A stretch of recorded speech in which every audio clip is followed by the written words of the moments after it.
क्रांती केली ना त्यांनी बघा जीवनाचं बलिदान दिलंय. मी कायम भगतसिंहाचं उदाहरण सांगतो. रोज कायम लोकांनी ऐकलं पाहिजे, रोज ऐकलं पाहिजे, रोज आपल्या पोरांना त्याची आठवण करून दिली पाहिजे. अहो तो वयाच्या 23व्या वर्षी लग्न होणार होतं त्याचं. लग्नाचा पोरगा होता ओंकार महाराज तो, आणि 23व्या वर्षी लग्न होतं. 23व्या वर्षी. आणि पूर्वीच्या काळात लग्नाचं वय 23 असायचं. आता जरा पोरं शिकायला लागली त्यामुळे 38 40 लग्नाचं वय बदललं. पण पूर्वीचे जुने म्हातारे लोक आहेत ना, तात्यांसारखे होते ना, ते लवकर लग्न लावायचे मुलांचं. 23व्या वर्षी तर लग्न लावायचे.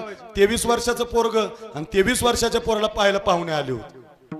पाहुणे आपल्याकडे पाहुणे येतात ना, बैलगाडीने आले होते पाहुणे. बैलगाडीतून उतरले, घरातल्या सोफ्यावर जाऊन बसले, घरातल्या पलंगावर जाऊन बसले. आणि त्यांच्या आईनं पाहिलं कुणीतरी पाहुणे आलेत. विचारलं का हो, कशासाठी आलं? काही नाही म्हटलं, तुमच्या पोराचं लग्न करायचंय ना, तुमच्या मुलाला पाहायला आलो. क्रांती सांगतो, क्रांती ऐका.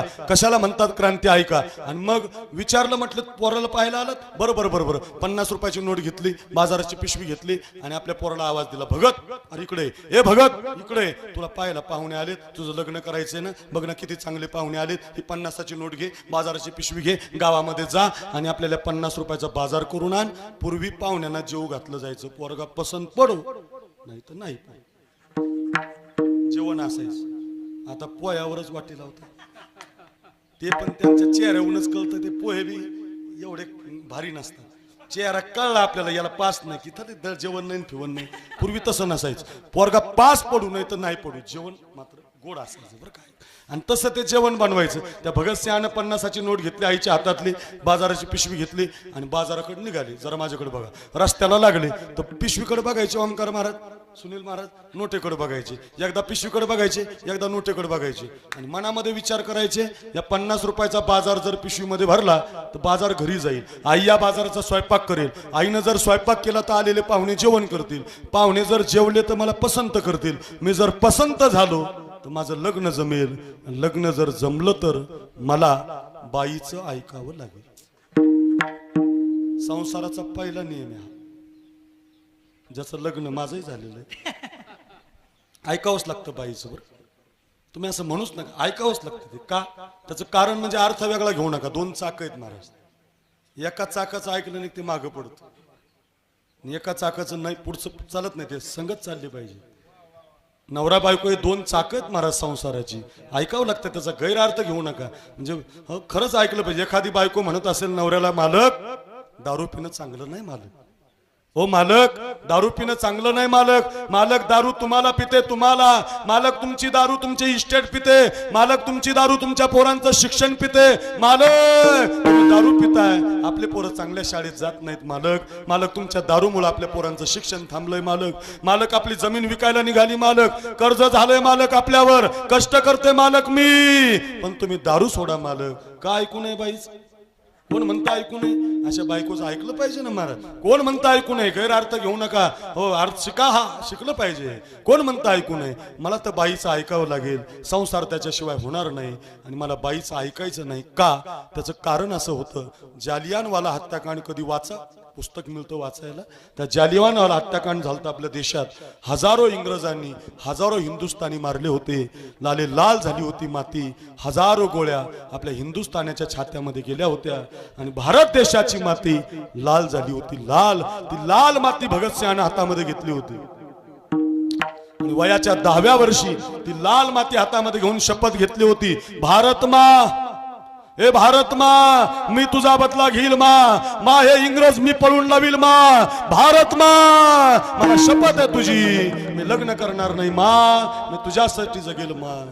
आता तर हातात बाजाराची पिशवी आहे, 50ची नोट आहे. लग्न जर झालं तर शपथ बाजूला राहील. ऐका रे क्रांती कशाला म्हणतात. 50 रुपयाची नोट खिशामध्ये घातली, बाजाराची पिशवी फेकून दिली आणि ते भगतसिंह घरी नाही गेले, स्वतंत्र क्रांती सेना नावाच्या पक्षामध्ये गेले. इंग्रज चले जाओ, इंग्रज हटाओ या अंतर्गत त्यांनी काम केलं.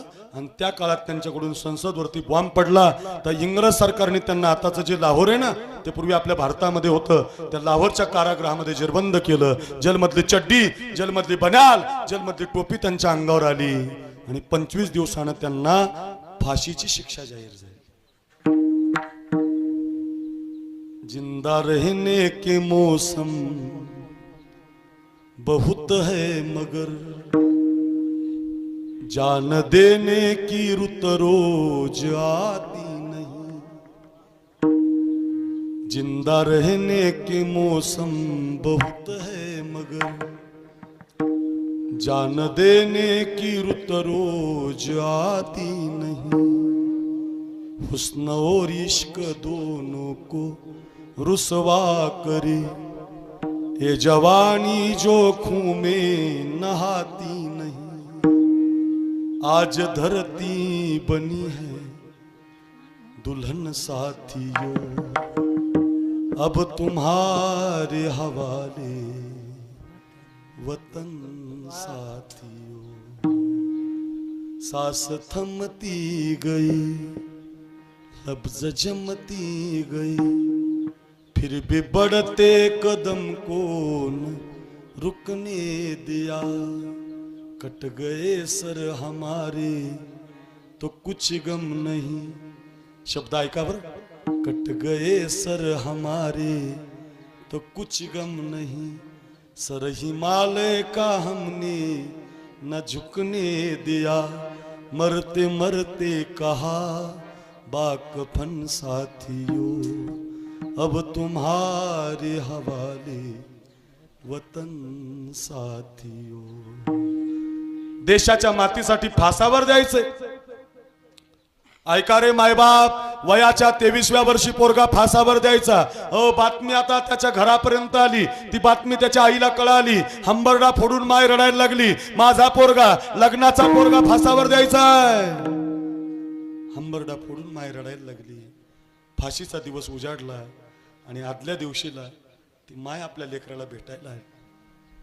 ऐका रे, माईनं कठड्यातला तो पोरगा पाहिला, जलमधली चड्डी पाहिली, जलमधली बन्याल पाहिली, आणि तो 23 वर्षाचा लग्नाचा पोरगा, तरणा ताठा पोरगा त्या कठड्यामध्ये तिला दिसला।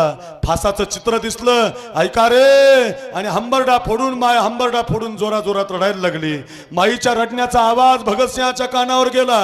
भगतसिंहानं कठड्यातून हात बाहेर काढले, आपल्या आईचे डोळे पुसले, आणि आतून भगतसिंह म्हटले, माँ रोना नहीं माँ, माँ रोना नहीं माँ, माँ रोना नहीं माँ, माँ तू तो वीरों की माँ है रे, माँ तू तो शुरों की माँ है रे। माँ वीरों की माँ कभी रोती नहीं माँ, शुरों की माँ कभी रोती नहीं माँ, माँ रोना नहीं माँ, माँ रोना नहीं माँ, माँ रोना नहीं माँ।